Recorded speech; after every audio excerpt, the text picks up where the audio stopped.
അതിൽ ഇത്ര നേരം നമ്മൾ നാടൻപാട്ട് കണ്ടു, ഭരതനാട്യം കണ്ടു, അങ്ങനെ കുറെ ഇനങ്ങൾ കണ്ടു. പക്ഷെ നമുക്ക് ഇനി ഒരു മാപ്പിളപ്പാട്ട് കേൾക്കണ്ടേ? വരും.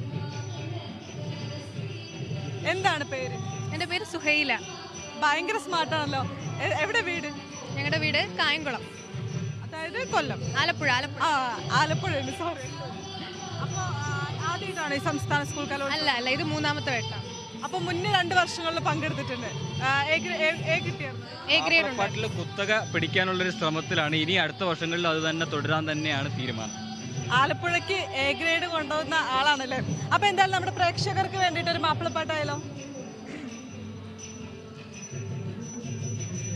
ശുചകൈത്തരവാട്ടിലെ ചിന്തമികന്തൊരു ചുങ്കരലങ്കൃത തങ്കം, ശുചകൈത്തരവാട്ടിലെ ചിന്തമികന്തൊരു ചുങ്കരലങ്കൃത തങ്കം, ശുഹരതരരംഗമലങ്കൃത പതിമലബാര സുഹൃതമി പൊങ്കും, ശുഹരതരരംഗമലങ്കൃത പതിമലബാര സുഹൃതമി പൊങ്കും, ശുചകത്തുമൊരപ്പൊരി മലബാറിന്റെ ശുചായി വാരിയെത്തുന്ന വരികളിൽ ചേടി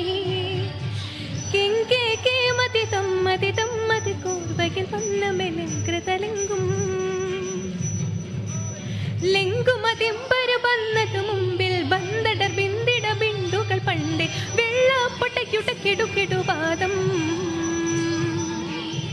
ഭടക്കിടു കൊടുമുടിയടി മുടി താണ്ടി ഭടക്കിടു കൊടുമുടിയടി മുടി താണ്ടി പൊതരാത്തിട സുതിരതിലുള്ളത് ധീരത നേടിയ ആയുസ്സിനന്തസ്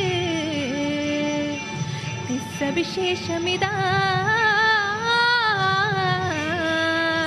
ശുചൈത്തരവാട്ടിലെ ചിന്തമികന്തൊരു ചുങ്കരലങ്കൃത തങ്കം, ശുചൈത്തരവാട്ടിലെ ചിന്തമികന്തൊരു ചുങ്കരലങ്കൃത തങ്കം.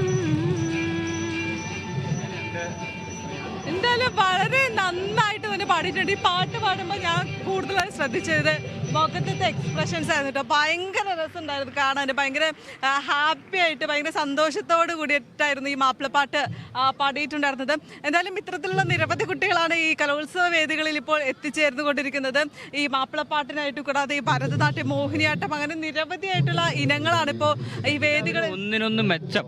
ആരാണ് മികച്ചത് എന്ന് നമുക്ക് തിരിച്ചറിയാൻ പറ്റാത്ത രീതിയിൽ എല്ലാവരും അതുല്യ പ്രതിഭകളും അതുല്യ കലാകാരന്മാർ അല്ലേ?